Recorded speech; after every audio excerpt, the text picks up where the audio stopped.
Hi everyone, welcome to your channel control C control V. आज हम it's so happen text book का chapter 5 का part 2 करने वाले हैं। अगर आपने इस चैप्टर का पार्ट 1 का वीडियो नहीं देखा है तो आपके टॉप राइट कॉर्नर में इसका लिंक है, उसे क्लिक करें और देखें। बिफोर वी स्टार्ट, अगर आपने इस चैनल को सब्सक्राइब नहीं किया है तो प्लीज़ इसे सब्सक्राइब करें और हमें सपोर्ट करें।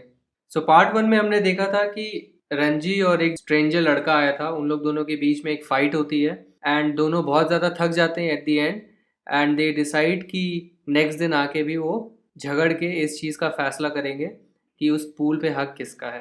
तो चलिए पार्ट 2 में देखते हैं क्या होता है। Next day the two claimants face each other across the pool. They throw challenges and counter challenges at each other. The best solution they realize lies not in fighting each other but fighting together for something. So अगले दिन दोनों Clements एक दूसरे को face करते हैं, एक दूसरे का सामना करते हैं। फेस ईच अदर करना का मतलब है सामना करना। सो पूल के अक्रॉस, पूल के आमने सामने एक दूसरे का सामना करते हैं एंड उनको क्या बोला जा रहा है? क्लेमेंट्स। सो क्लेमेंट्स किसको बोला जाता है? जो किसी चीज पे अपना क्लेम अनाउंस करते हैं। हु अनाउंसेस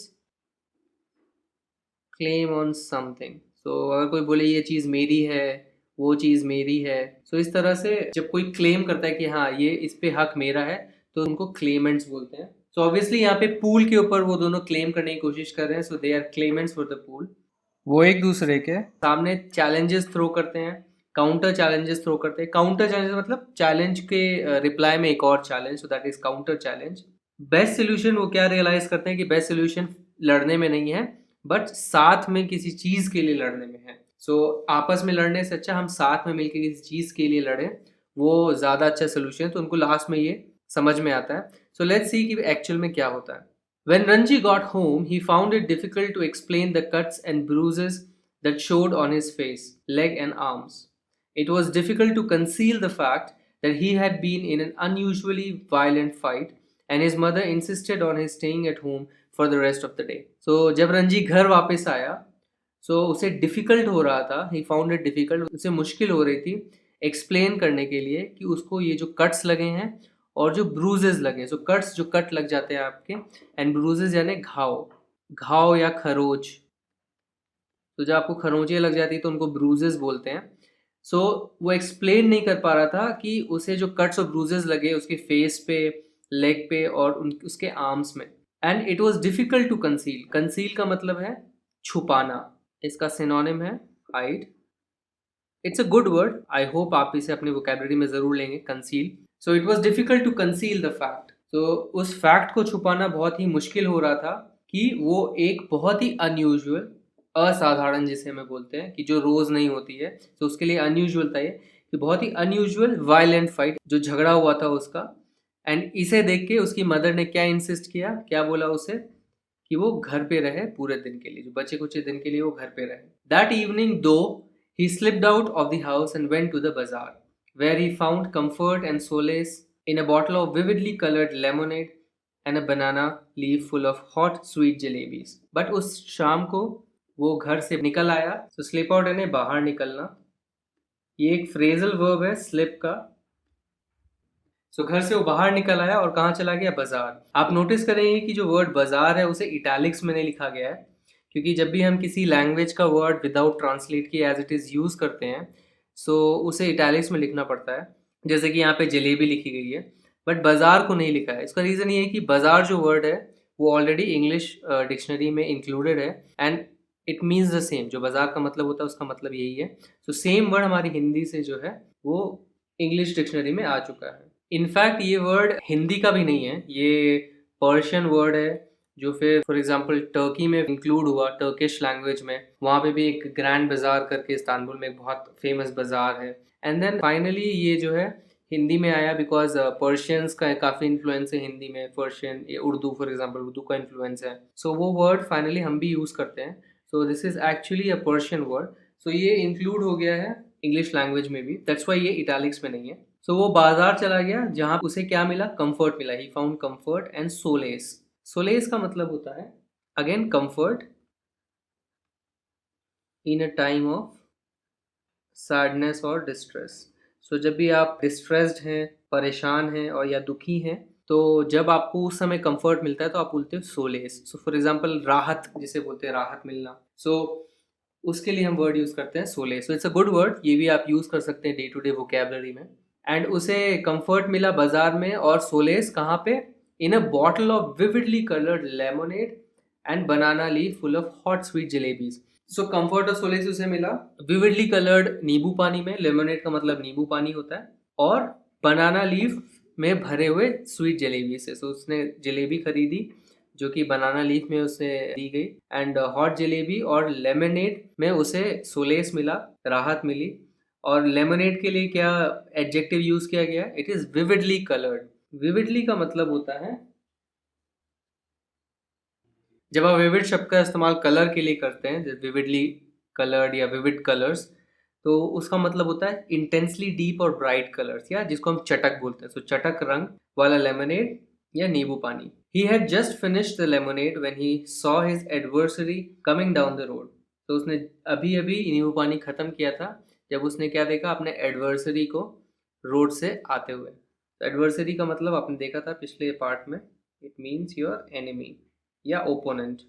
एनिमी शब्द का इस्तेमाल नॉर्मली दुश्मन के लिए किया जाता है, बट एडवर्सरी शब्द का इस्तेमाल उस सेंस में भी किया जा सकता है कि जो आपका भला नहीं चाहता है, एक तो वो, एंड सेकेंडली मोर पॉपुलर वे कि वो आपका ओपोनेंट है। सो जब भी आप मान लीजिए स्पोर्ट्स खेल रहे हैं, एंड व्हेन यू से ही इज माय एडवर्सरी, सो इसका मतलब ये नहीं कि वो आपका एनिमी है, बट वो आपका ओपोनेंट है। So it's like a soft word. एकदम एनिमी बोलेंगे तो वो आपका दुश्मन ही हो गया।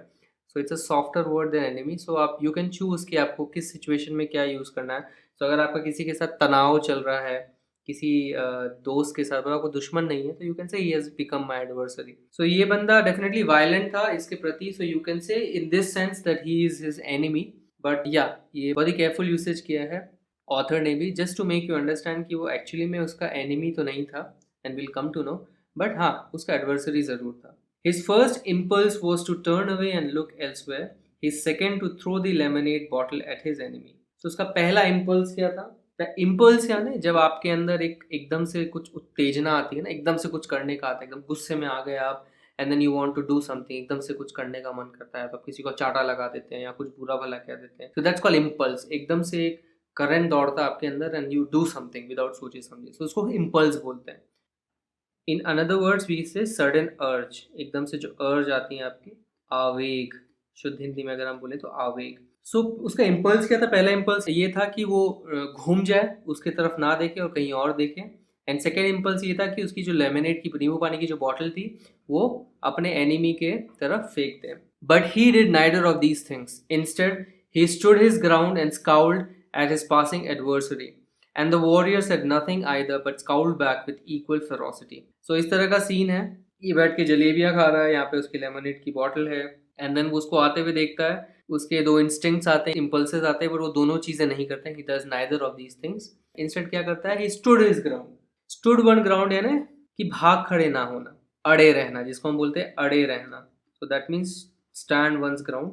सो वो अड़े रहा, यहाँ पे इसका मतलब हुआ कि वो अड़े रहा, stood his ground and scowled at his passing adversary. Scowled बहुत ही प्यारा वर्ड है, एंड टू बी ऑनेस्ट ये आप अपने वोकैबुलरी में डाल ही लीजिए, बिकॉज ये आपको डे टू डे बेसिस पे यूज आएगा। स्काउल्ड का मतलब होता है लुक एंग्रीली।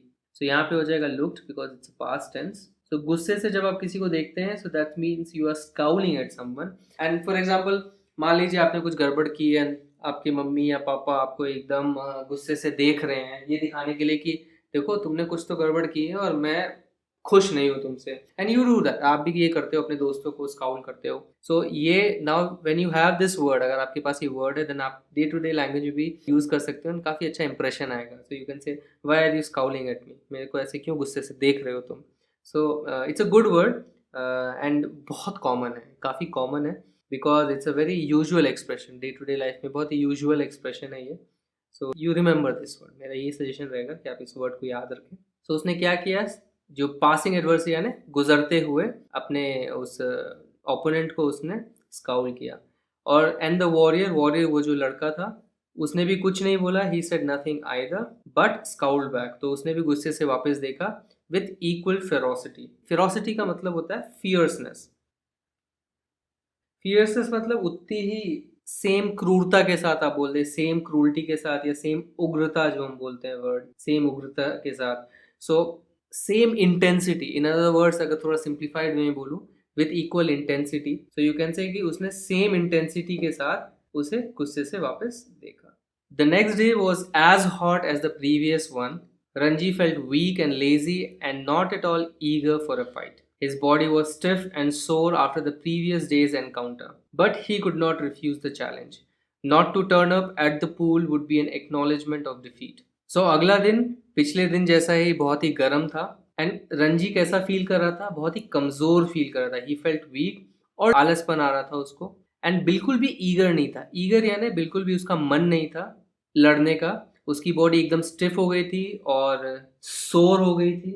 सोर का मतलब है इन पेन, ये तो दर्द में होना या दुखते रहना, सो उसको सोर बोलते हैं। तो उसकी बॉडी एकदम स्टिफ हो गई थी, अकड़ गई थी और पेन में थी प्रीवियस डे एनकाउंटर के बाद। तो अगर आपने देखा होगा, जब भी आप एक्सरसाइज करते हैं, एक दिन आपने बहुत ज़्यादा एक्सरसाइज कर ली, बहुत ज़्यादा हाथ पैर मार लिया इन सम और दी अदर रूटीन, तो ये खूब ज़्यादा सीढ़ियाँ चढ़ ली, तो नेक्स्ट दिन क्या होता है, आपके मसल्स बहुत ज़्यादा स्टिफ हो जाते हैं और अकड़ जाते हैं, बहुत दर्द होता है इवन थोड़ा सा पैर या हाथ हिलाने में। तो बिकॉज वो इतनी ज़्यादा फाइट किया था उससे, और ये अनयूजुअल फाइट थी, ये डेली नहीं करता था, ये कुश्तियाँ नहीं करता था, तो इसके लिए उसकी बॉडी जो है बहुत ज़्यादा दुख रही थी, स्टिफ हो गई थी, एंड इसलिए लिखा है प्रीवियस डेज एनकाउंटर। सो पिछले दिन जो भी हुआ था उसको एनकाउंटर बोलते हैं। Whatever happens with someone, that is an encounter. So पिछले दिन जो भी उसके साथ हुआ था, उसकी वजह से उसकी बॉडी स्टिफ और सोर हो गई थी, बट वो चैलेंज रिफ्यूज नहीं कर सकता था। इवन दो उसका ये हाल था, वो चैलेंज रिफ्यूज नहीं कर सकता था, क्योंकि अगर वो पूल पे नहीं जाता तो इसका मतलब क्या होता, उसने हार मान ली है। So not to turn up at the pool, turn up यानी अपीयर, अपीयर या टू बी प्रेजेंट जिसको बोलते हैं हम। सो अगर आप बोल रहे हो कि आज मेरा फ्रेंड क्लास में नहीं आया, तो यू कैन से my friend didn't turn up in class. तो प्रेजेंट नहीं होना, आना नहीं, उसको आप टर्न अप बोलते हैं। It's a phrasal verb of turn, and काफ़ी इंपॉर्टेंट है, बहुत यूजुअल है ये भी। So this you should know what is meant by to turn up. Not to turn up at pool, pool पे नहीं आना, प्रेजेंट नहीं होना, किस चीज़ का एक्नॉलेजमेंट होगा। एक्नॉलेजमेंट मतलब एक्सेप्टेंस, किसी चीज़ को जब आप एक्सेप्ट करते हो उसको आप बोलते हो एक्नॉलेज किया हमने। ये वर्ड हमने पहले हनीड्यू टेक्स्ट बुक में देखा था, if you remember. So acknowledgement यानी एक्सेप्टेंस ऑफ डिफीट। सो अगर वो पूल पे नहीं जाता है तो इसका मतलब क्या हो जाएगा, उसने अपनी हार मान ली है, एक्सेप्ट कर ली है। From the way he felt just then he knew he would be beaten in another fight, but he could not acquiesce in his own defeat. He must defy his enemy to the last or outwit him, for only then could he gain his respect. So जिस तरह से वो feel कर रहा था उस समय, उसकी बॉडी इतनी दुख रही थी, तो उसे पता था कि वो फिर से मार खाएगा अगली फाइट में। सो उसे पता था कि जो उसकी हालत अभी है उसमें तो यही होगा कि वो अभी फिर से मार खाएगा अगले फाइट में। But he could not aqueous. Aqueous का मतलब होता है कि जब आप कोई चीज़ एक्सेप्ट कर लेते हैं क्वाइटली, बिना कुछ आवाज़ उठाए, एंड ये जब भी आप कोई चीज़ एक्सेप्ट कर रहे हैं, दैट इज़ रिलक्टेंटली, मतलब आपका मन नहीं है, फिर भी आपको चुपचाप उसे एक्सेप्ट करना पड़ रहा है। ऐसा बहुत समय होता है। फॉर एग्जाम्पल, अगर आपके पेरेंट्स ने कोई ऐसी चीज़ बोली है जो आपको पसंद नहीं है, फिर भी आपको माननी पड़ेगी आउट ऑफ रिस्पेक्ट, या आपको पता है कि वो आपके लिए सही बोल रहे हैं, तो that means you are acquiescing. Another point है कि अगर आपसे कोई तगड़ा आदमी है या ज़्यादा होशियार है या टीचर हो गए आपके, तो कभी कभी कुछ ऐसी चीज़ बोलते हैं, आपको वो माननी पड़ती है। इवन दो आपको अच्छा नहीं लगता, आप रिलक्टेंटली मानते हैं, but you accept it quietly. So उस सिचुएशंस के लिए ये वर्ड जो है यूज़ किया जाता है, दैट इज एक्वियस। एंड वो ये बोल रहा है कि मैं एक्सेप्ट नहीं कर सकता क्वाइटली अपनी हार को। तो इस तरह से अपनी हार एक्सेप्ट नहीं कर सकता, इवन दो वो बहुत ज़्यादा पहलवान है। I can not acquiesce. He must defy his enemy to the last or outwit him. So उसे डिफाई यानी, डिफाई का मतलब डिफीट, हराना। सो उसे अपने एनिमी को हराना है अंत तक, या उसे आउटविट करना है। आउटविट मतलब आउटस्मार्ट करना। आउटविट का डायरेक्ट सिनोनिम है आउटस्मार्ट, या हिंदी में अगर हम बोले तो चतुराई से मात देना। तो दिमाग लगा के अगर आप किसी को चकमा देते हैं या मात देते हैं, तो उसको आउटस्मार्ट करना बोला जाता है। तो या तो उसे डिफीट कर दे अंत तक, या तो उसे चतुराई से मात दे दे, तभी जो है वो उसका रिस्पेक्ट गेन कर सकता है। तो उसके मन में क्या चल रहा है कि अगर मुझे सामने वाले का रिस्पेक्ट लेना, उस अपोनेंट का रिस्पेक्ट उसके नज़र में लेनी है, तो मुझे उसे हराना ही पड़ेगा, या तो इस तरह से डिफीट करके, या तो उसे मात दे के। If he surrendered now, he would be beaten for all time. but to fight and be beaten today left him free to fight and be beaten again. As long as he fought, he had a right to the pool in the forest. काफ़ी important sentence है and I think इसका बहुत बड़ा philosophical sense भी है हमारी life से. वो क्या बोल रहा है, इफ़ ही सरेंडर्ड नाउ, अगर उसने अभी सरेंडर कर दिया, सरेंडर यानी हार मान ली, he would be beaten for all time. So उसे हर समय के लिए मार पड़ेगी. He would be beaten for all time, but to fight and be beaten today, but अगर उसने आज लड़ाई की और आज अगर मार खाई, तब वो फ्री होगा फिर से फाइट करने के लिए और फिर से मार खाने के लिए. जिसका मतलब ये है, वो ये बोलना चाह रहा है कि अगर मैंने अभी सरेंडर कर दिया, इसका मतलब पूरी लाइफ के लिए, हर समय के लिए मैं हार गया. ही वुड बी बीटन यानी उसकी पिटाई हो गई, या आप you can say he would be lost. But अगर उसने आज लड़ा और आज उसने मार खाई, अगर मान लो आज हार गया वो, तब वो फ्री होगा अगली बार फिर से फाइट करने के लिए और फिर से हारने के लिए. As long as he fought, as long, जब तक वो फाइट करता रहेगा तब तक उसका उस पूल पे, जो उस फॉरेस्ट का पूल है, उस पर हक रहेगा. So what it means is कि हम में से बहुत लोग जो भी चीज़ हमारी होती है, हक की होती है, उस चीज़ के लिए लड़ते नहीं हैं. सो हम क्या करते हैं, हार मान लेते हैं. और जब हमने हार मान ली, हम लड़े नहीं, तो हमने अपनी राइट खो दी और हम हमेशा के लिए हार जाते हैं उस चीज़ से. बट अगर हम डेली लड़ेंगे उसके लिए, आज लड़ेंगे, ठीक है, आज हमें हार मिलेगी, नेक्स्ट दिन हम फिर हारेंगे क्योंकि हम फिर फ्री हैं, क्योंकि हमने हार नहीं मानी है. या फ्री टू फाइट अगेन, हम फिर से लड़ेंगे, फिर से हारेंगे, कोई बात नहीं, हम फिर से लड़ेंगे. पर जब तक हम लड़ते रहेंगे तब तक हम ये बोल रहे हैं कि हमारा हक है उस चीज़ पे. सो यहाँ पे ये बोलना चाह रहे हैं कि हमें जो भी हक की चीज़ है, जो हमारे करेक्टली हक की चीज़ है, उसके लिए जब तक हम लड़ेंगे उस चीज़ पे हमारा हक बना रहेगा. डजेंट मैटर कि हम कितनी बार हार रहे हैं, पर जब तक आप लड़ते रहेंगे तब तक आप क्लियर कर रहे हैं कि आपका जो है राइट है उस चीज़ पे. सो रणजी भी यही कर रहा है, वो ये सोच रहा है कि जब तक मैं लड़ूंगा तब तक मेरा जो है राइट फूल पे रहेगा. बट एज सुन एज मैं सरेंडर कर दूंगा, हार मान लूंगा, मैं इस पे राइट खो दूंगा. He was half hoping that the warrior would have forgotten the challenge, but these hopes were dashed when he saw his opponent sitting and stripped to the waist on a rock on the other side of the pool. The warrior was rubbing oil on his body. He saw Ranji beneath the salt trees and called a challenge across the waters of the pool. So इस आशा में था, ऐसे आधा hope कर रहा था कि शायद जो वॉरियर है वो भूल चुका होगा इस चैलेंज के बारे में. बट जैसे ही उसने अपने ओपोनेंट को देखा, वो वेस्ट तक स्ट्रिप था, मतलब उसने कपड़े नहीं पहने थे वेस्ट तक, और वो एक रॉक पे दूसरे साइड, पूल के दूसरे साइड बैठा था. एंड इसे देख के उसके जो होप्स थे पूरे खत्म हो गए. डैश्ड यानी डिस्ट्रॉयड. तो उसके होप्स उसे देख के डिस्ट्रॉयड हो गए. उसने क्या देखा कि वो जो है अपने शरीर पे ऑयल रब कर रहा है. सो ऑब्वियसली वो उसने भी फाइट की है, सो वो काइंड ऑफ अपने बॉडी पे ऑयल रब कर, ऐसे पहलवान लोग करते हैं रेडी होने के लिए, फाइट के लिए. तो जैसे उसने उसको ये चीज़ करते हुए देखा तो उसके सारे होप्स जो हैं ख़त्म हो गए, क्योंकि वो रेडी है उसके साथ लड़ने के लिए.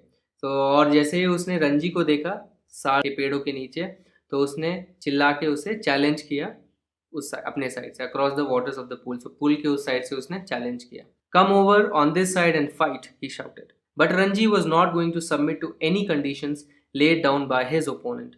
Come this side and fight, he shouted back with equal vigor. Swim across and fight me here, called the other. Or perhaps you cannot swim the length of this pool. तो उसने चिल्ला के क्या बोला, इस साइड आओ, मेरे side मतलब, और मेरे से लड़ो. पर Ranji was not going to submit. Submit यानी सेम, किसी की बात मानना. So he was not going to listen. He was not going to listen to him. या कोई कंडीशन नहीं मानने वाला था. सबमिट टू एनी कंडीशन का मतलब होता है कि कोई किसी भी कंडीशन को मानना. सो वो उसकी कंडीशन नहीं मानने वाला था जो उसके ओपोनेंट ने दिया है. तो उसने रिप्लाई में क्या बोला, इस साइड आओ और लड़ो. सो मैं उस साइड नहीं आ रहा हूँ, मतलब इस साइड आओ और लड़ो. And he shouted back with equal vigour. Vigour का मतलब स्ट्रेंथ. सो वो सेम स्ट्रेंथ के साथ, जिस जोर के साथ उसके ओपोनेंट ने बोला, सेम जोर के साथ रंजी ने भी उसको बोला कि तुम इस साइड आओ और मेरे से लड़ो. तो फिर दूसरे ने क्या बोला, तैर के आ जाओ और मेरे से यहाँ पे लड़ो, और या तुम तैर नहीं सकते हो इतने लंबे पूल को. सो उसने उसको ललकारने की कोशिश की कि या तो तुम स्विम करके आओ मेरे से लड़ो, या हो सकता है कि तुम्हें स्विम करना आता ही नहीं है, इतना लंबा जो पूल है उस पर. But Ranji could have swum the length of the pool a dozen times without tiring, and here he would show the warrior his superiority. So slipping out of his vest, he dived straight into the water, cutting through it like a knife, and surfaced with hardly a splash. The warrior's mouth hung open in amazement. पर रंजी जो है, जो length है उस pool का, जितना लंबा वो पूल है, उसमें वो तैर सकता था डजन टाइम्स, मतलब डजन से भी ज़्यादा टाइम बिना थके वो तैर सकता था। एंड उसकी ललकार को वो एक्सेप्ट कर लिया। एंड अब उसका क्या मन था कि ही वुड शो, उसे दिखाएगा वॉरियर को कि उसकी सुपीरियरिटी है यहाँ पे, कि वो तैर सकता है। सुपीरियरिटी यानी कोई किसी से जब दिखाता है कि मैं बड़ा हूँ, खुद से सुपीरियर हूँ, दैट इज़ कॉल्ड सुपीरियरिटी। सो अपनी सुपीरियरिटी दिखाने के लिए वो जो है रेडी हो गया। एंड स्वम जो है, it is past participle of swim. So slipping out of his vest, so अपनी बनियान को उससे उतारा और स्ट्रेट पानी में डाइव कर गया। एंड उसने डाइव कैसे किया, he cut it through like a knife. So जैसे नाइफ को पानी में गिराते हो तो कैसे एकदम प्रिसाइजली अंदर जाती है नाइफ विदाउट स्प्लैश किए, सो उस तरह से एक नाइफ की तरह वो पानी में चला गया, डाइव किया उसने विथ हार्डली स्प्लैश। तो ऑलमोस्ट बिना स्प्लैश के वो पानी में डाइव कर गया। एंड इसे देख के वॉरियर का जो मुंह है खुला का खुला रह गया, अमेजमेंट में सरप्राइज हो गया, वो अमेज्ड हो गया उसको इस तरह से डाइव करते हुए देख के। You can dive, he exclaimed. It is easy, said Ranji, trading water, waiting for a further challenge. Can't you dive? No, said the other. I jumped straight in, but if you will tell me how, I will make a dive. So वो चौंक गया, amazed हो गया। तो उसने क्या बोला, तुम डाइव कर सकते हो? तो रंजी क्या रिप्लाई करते हैं, हाँ बहुत आसान है, it is easy. Trading water, trading water मतलब जब आप गहरे पानी में स्विम करते हो तो कैसे पैर चलाते रहते हो ताकि आप पानी की सतह पे रहो, तो दैट्स कॉल्ड ट्रेडिंग वाटर। सो अपने पैर चला रहा था वो ताकि वो नीचे डूबे ना, तैरता रहे और स्ट्रेट खड़ा रहे तैरते समय। So he was treading water waiting for further challenge, वो वेट कर रहा था कि उसको फर्दर एक और चैलेंज मिलेगा। और वो उससे क्या पूछता है, क्या तुम डाइव नहीं कर सकते? सो वॉरियर रिप्लाई करता है, नहीं, मैं डायरेक्टली कूद जाता हूँ पानी के अंदर, बट अगर तुम मुझे सिखाओगे कैसे डाइव करते हैं तो मैं डाइव करूँगा। सो नाउ यू सी कि अब थोड़ा सा उनके बीच में काइंड ऑफ एक सिविलिटी वाला विदाउट झगड़े के कुछ कॉन्वर्सेशन एंटर हुआ है। It is easy, said Ranji, stand on the rock, stretch your arms out, and allow your head to displace your feet. The warrior stood up, stiff and straight, stretched out his arms, and threw himself into the water. He landed flat on his belly with a crash that sent out the birds screaming out of the trees. Ranji dissolved into laughter. तो रंजी ने बोला बहुत आसान है ये, पत्थर पे खड़े हो जाओ। ये उसको उस तरह से दिखा रहा है, ऐसे करना है, पत्थर पे खड़े हो जाओ और अपने हेड को अलाउ करो फीट को डिस्प्लेस करने के लिए। डिस्प्लेस यानी रिप्लेस करना, कम इन प्लेस ऑफ। इसका मतलब वो बोल रहा है कि इस तरह से कूदो ताकि तुम्हारा जो सर है वो पैर की जगह आ जाए, पूरा उल्टा हो जाए बॉडी तुम्हारा, एंड इस तरह से तुमको जंप करना है। तो वॉरियर्स खड़ा हुआ, उसकी बॉडी एकदम स्टिफ और स्ट्रेट, और उसने अपने आर्म्स जो है स्ट्रेच किए और पानी में कूद गया। ही थ्रू हिमसेल्फ यानी अपने बॉडी को पानी में फेंक दिया, और वो लैंड किया कैसे, फ्लैट ऑन हिज बेली। सो पूरा इंस्टेड ऑफ नाइफ की तरह जाना, मतलब हाथों को जिस तरह से इसने हाथ बना के रखे हैं उस तरह से ना करके उसने अपने हाथ स्ट्रेच कर लिए और उस तरह से कूदा, तो वो अपने पेट केवल पानी में गिरा क्रैश करते हुए, और उसके आवाज़ से जितने भी ट्री में बर्ड्स थी वो चिल्लाते हुए भाग गई। Ranji dissolve into laughter, Ranji जो है हंसने लग गया। डिजॉल्व इनटू लाफ्टर यानी हंसने लगना। Are you trying to empty the pool? he asked as the warrior came to the surface, spouting water like a small whale. Wasn't it good? Asked the boy, evidently proud of his feat. Not very good, said Ranji. You should have more practice. See, I will do it again. So उसका मजाक उड़ाते हुए उसे पूछता है, क्या तुम इस पूल को खाली करने की कोशिश कर रहे हो? इतना पानी उसने जो फ्लैश किया। ये उसने तब पूछा जब वॉरियर सरफेस पे वापस आया। स्पाउटिंग वाटर, स्पाउटिंग यानी फोर्स के साथ पानी को मुंह से निकालना, जैसे एक वेल पानी निकालती है। It's also called spouting. So वो वैसे सरफेस से बाहर है, उसने एकदम से फोर्स के साथ पानी मुंह से निकाला। एंड फिर रंजी ने उससे देख के पूछा कि क्या तुम पूल को खाली करने की कोशिश कर रहे हो? वो उससे पूछता है कि ये अच्छा नहीं था, डाइव अच्छा नहीं था? वो एविडेंटली ऐसा लग रहा था, एविडेंटली यानी ऐसा लग रहा था कि वो अपने इस फीट से काफ़ी खुश था। ही वॉज प्राउड कि उसने बहुत अच्छा डाइव मारा है। फीट यानी जब आप कोई क्लेवर एक्ट करते हो या स्पेशल स्किल दिखाते हो, दैट्स कॉल्ड फीट। तो उसे लगा जो इसने ये किया है, ये जो डाइव किया है ये बहुत अच्छा है, तो उससे प्राउड था। तो उसने उससे पूछा कि ये अच्छा नहीं था? तो रंजी रिप्लाई करता है, नहीं बहुत अच्छा नहीं था ये, तुम्हें ज़्यादा प्रैक्टिस करनी पड़ेगी। सी, मैं तुम्हें करके दिखाता हूँ। And pulling himself up on a rock he executed another perfect dive. The other boy waited for him to come up, but swimming underwater, Ranji circled him and came upon him from behind. How did you do that? Asked the astonished youth. Can't you swim underwater? Asked Ranji. No but I will try it. और फिर उसने अपने आप को एक rock पे पुल किया, चढ़ा एक रॉक पे, और दूसरा परफेक्ट डाइव किया, एग्जीक्यूटेड यानी टू डू, यहाँ पे डिड हो जाएगा। So he did another perfect dive. So जो वॉरियर था उसका वेट कर रहा था कि वो वापस सतह पे आएगा, बट रंजी क्या है, अंदर पानी के अंदर स्विम करते हुए उसने सर्कल किया और उसके पीछे से ऊपर आ गया। तो एस्टोनिश्ड हो गया, एस्टोनिश्ड यानी सरप्राइज्ड। यूथ यानी यंग पर्सन, सो उसे रेफर किया जा रहा है, वॉरियर को रेफर किया जा रहा है एज ए यूथ। तो उसने बोला तुमने ये कैसे किया, वो एकदम सरप्राइज्ड हो गया। सो रणजी ने पूछा उससे काउंटर में कि क्या तुम पानी के अंदर स्विम नहीं कर सकते, तो उसने बोला नहीं बट मैं ट्राई कर सकता हूँ। The warrior made a tremendous effort to plunge to the bottom of the pool and indeed he thought he had gone right down, though his bottom like a duck's remain above surface. So warrior ने बहुत ज़्यादा effort डाला, ट्रेमेंडस यानी huge, सो बहुत ज़्यादा effort डाला ताकि वो प्लंज करे यानी जंप करे पूल के बॉटम तक जाने की, पूल के एंड तक, नीचे ज़मीन तक जाने की। एंड इंडीड ही थॉट, और उसे एकदम लगा कि वो पूरा नीचे तक जा चुका है, बट असलियत में उसका जो पिछवाड़ा था वो पानी के ऊपर ही था। जैसे डक, आपने कभी देखा होगा बतख कैसे नीचे अपना मुंह डालती है ताकि वो मछलियों को पकड़ सके, पर उसका जो पिछवाड़ा ऊपर ही रहता है। सो वो आधे पानी के ऊपर ही रहती है। सो उसका पिछवाड़ा एज अ डक ऊपर पानी के ऊपर ही था, बट उसे ऐसा लग रहा था कि वो नीचे पहुंच गया। So Ranji, however, did not discourage him. It was not bad, he said, but you need a lot of practice. Will you teach me? Asked his enemy. If you like, I will teach you. You must teach me. If you do not teach me, I will beat you. Will you come here every day and teach me?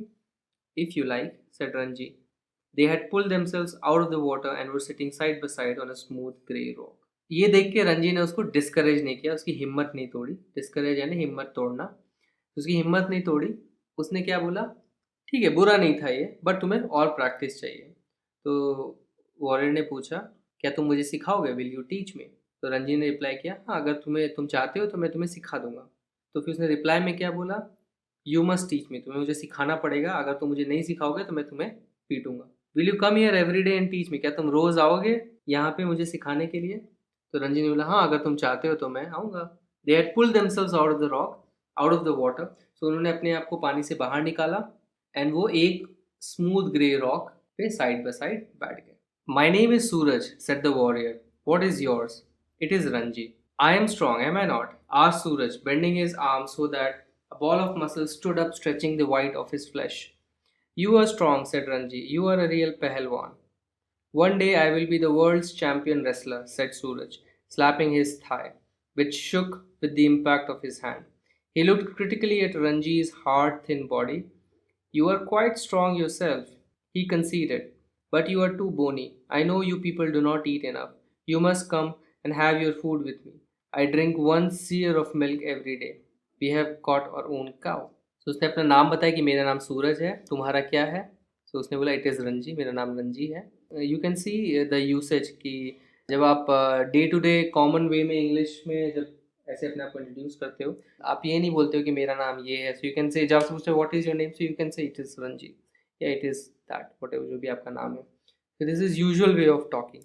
सो सूरज ने reply किया I am strong, am I not? मैं बहुत strong हूँ, नहीं क्या? तो उसने अपना आर्म बेंड किया और अपने मसल्स को फ्लेक्स किया और उसने अपना छोटा सा एक बॉल ऑफ मसल दिखाया।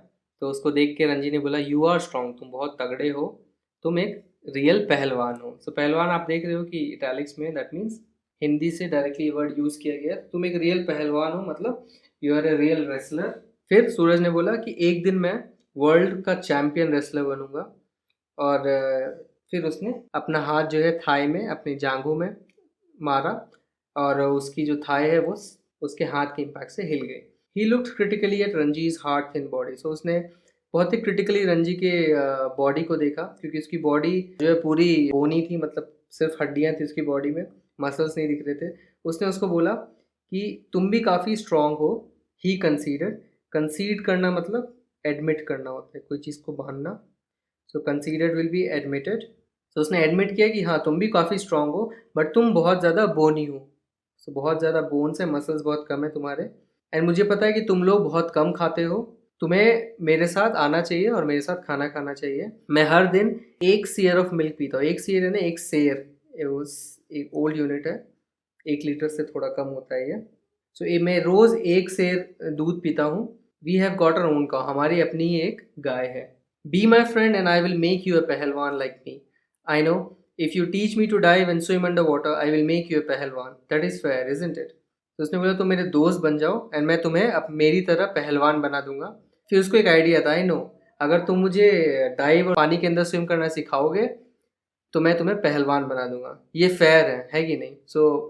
एक तरह से दोनों एक डील कर रहे हैं कि तुम मुझे डाइव करना और स्विम पानी के नीचे स्विम करना सिखा दो और मैं तुम्हें पहलवान बना दूंगा। This is fair said Ranji, though he doubted if he was getting the better of the exchange.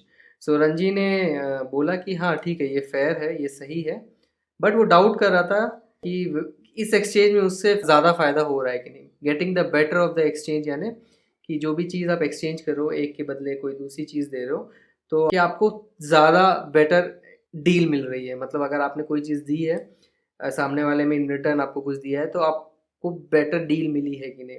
तो उसे ये चीज़ पे डाउट था कि वेदर पहलवान बनना स्विमिंग करने से ज़्यादा अच्छा है कि नहीं, इस चीज़ पे उसको डाउट था। Suraj put his arm around the younger boy and said, "We are friends now, yes?"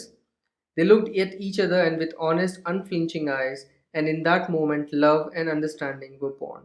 "We are friends," said Ranji. The birds had settled again in their branches, and the pool was quiet and limpid in the shade of the sal trees. "It is our pool," said Suraj. "Nobody else can come here without our permission.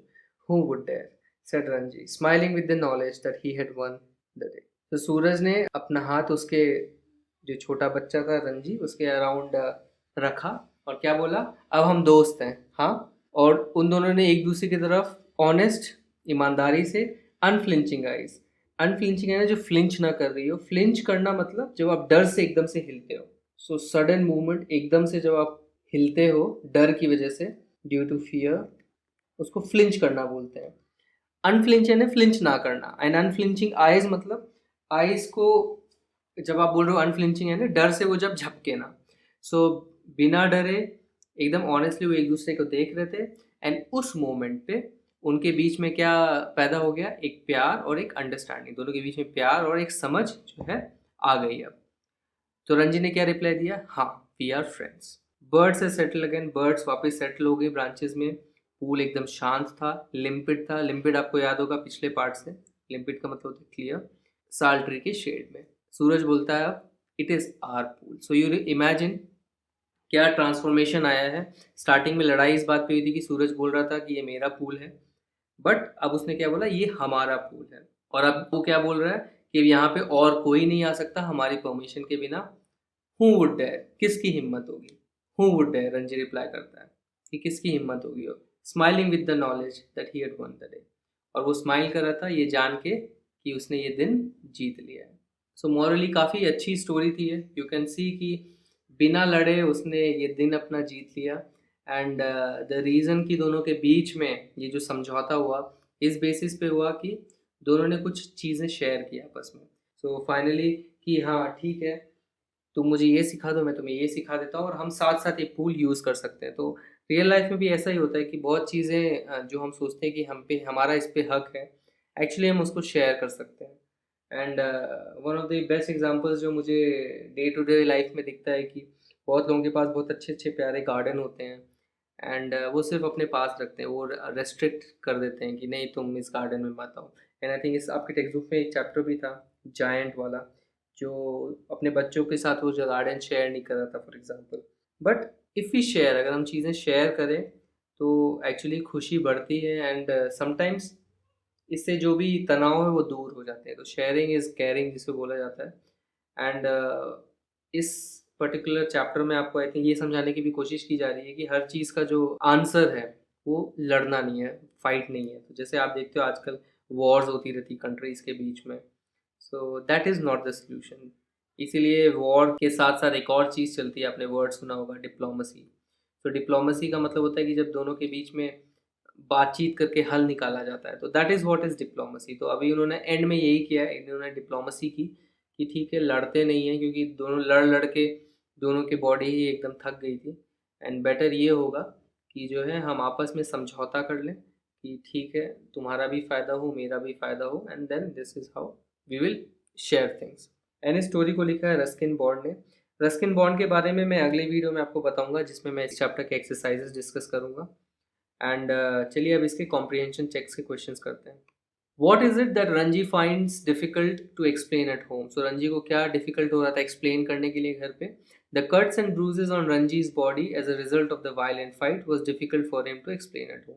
तो जो भी cuts और bruises थे उसकी body पे as a result of violent fight, so violent fight का जो result था ये, उसकी वजह से ये डिफिकल्ट हो रहा था उसको एक्सप्लेन करना होम पे, घर पे।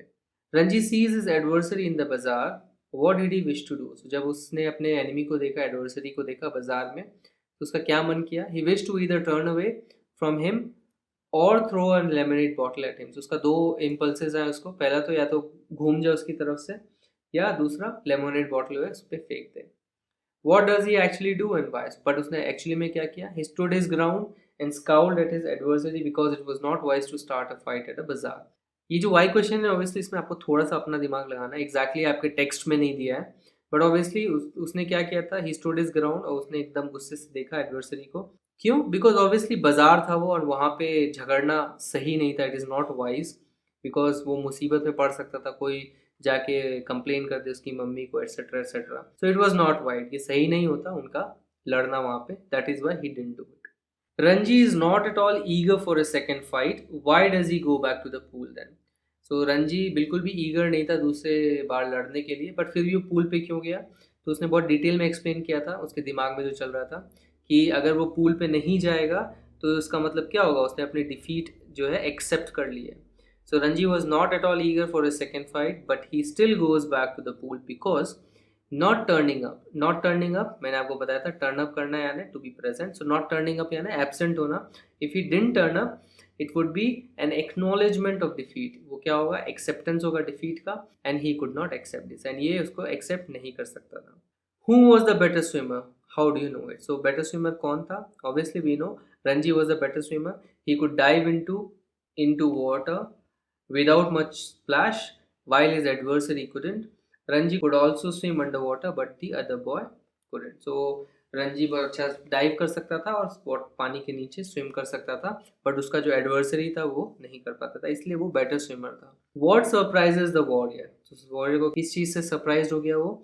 रजनीज swimming skill surprises the warrior. So Rajni की जो स्विमिंग स्किल थी उससे सरप्राइज हो गया था। अगर आप थोड़ा सा डिटेल में लिखना चाहते हैं तो आप सेम चीज़ जो यहाँ पे लिखा है यहाँ लिख सकते हैं। He was surprise at how good he could dive without a splash and how he could swim under water. Now that they are at the pool, why don't they continue the fight? So जब वो pool पे आ गए उन्होंने fight continue क्यों नहीं की? They didn't continue the fight because the warrior was distracted by Rajni's good swimming skill. They went on to discuss swimming techniques and warrior asked Ranji to teach him to swim well like him.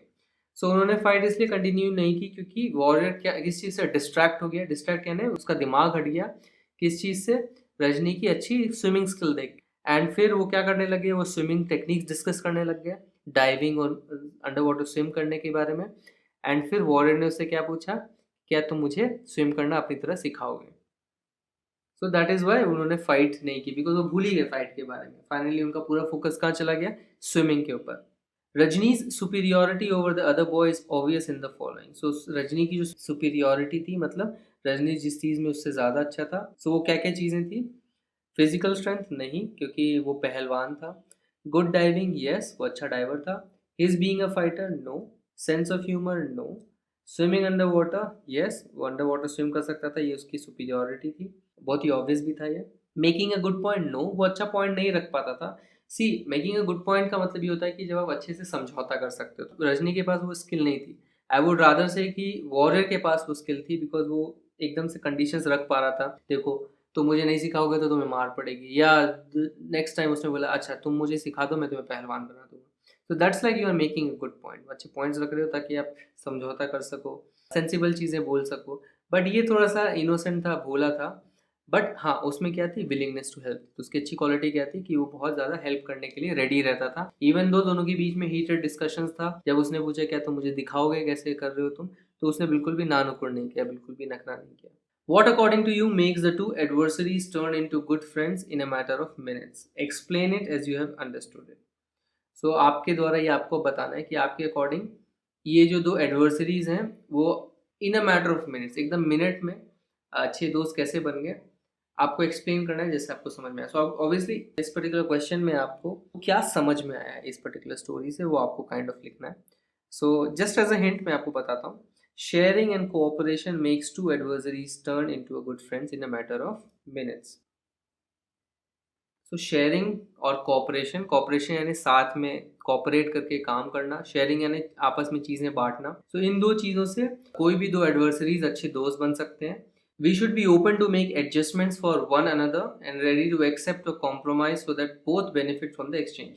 सो हमें ready रहना चाहिए, open रहना चाहिए adjustments करने के लिए एक दूसरे के लिए, और हमें रेडी रहना चाहिए एक्सेप्ट करने के लिए एक कॉम्प्रोमाइज़, क्योंकि जब भी चीज़ें शेयर करनी पड़ती हैं, जब भी दो लोगों के बीच में किसी भी चीज़ को लेके तनाव होता है, तो ऑब्वियसली एक कॉम्प्रोमाइज़ करना पड़ता है, क्योंकि आपको सब चीज़ नहीं मिलेगी। सूरज को यहाँ पे क्या कॉम्प्रोमाइज़ करना था कि हाँ, कि वो अकेला अब नहीं पूल का हकदार है, उसे रजनी को भी अलाउ करना पड़ेगा यहाँ पे तैरने के लिए। तो इस तरह से आपको कॉम्प्रोमाइज़ करने पड़ते हैं ताकि दोनों का फ़ायदा हो इस एक्सचेंज में, जो भी एक्सचेंज आप कर रहे हैं दोनों का फ़ायदा हो। And that is the take away, इस पर्टिकुलर स्टोरी से टेक अवे ये है। आपका कुछ और व्यू हो सकता है, एंड आई वुड एनकरेज कि आप अपने व्यूज़ डालें, एंड बेस्ट ये होगा कि आप कमेंट्स में अपने व्यूज़ डालें ताकि मैं आपको बता सकूं कि आप सही डायरेक्शन में सोच रहे हैं या नहीं सोच रहे। Thanks for watching this video. अगर ये वीडियो आपको पसंद आए तो इस वीडियो को एक लाइक दीजिए, हमारे चैनल को सब्सक्राइब कीजिए। आप हमारे चैनल को सब्सक्राइब इस गोल लोगो पे क्लिक करके सब्सक्राइब बटन दबा के कर सकते हैं। आप हमें अपने फीडबैक्स और डाउट्स कमेंट सेक्शन में ज़रूर लिखें। अब आप हमें इंस्टाग्राम और फेसबुक दोनों पे फॉलो कर सकते हैं, हमारी आईडीज़ आपकी स्क्रीन पे हैं। इस चैप्टर के एक्सरसाइजेस की वीडियो के लिए स्टे ट्यून्ड। Bye bye.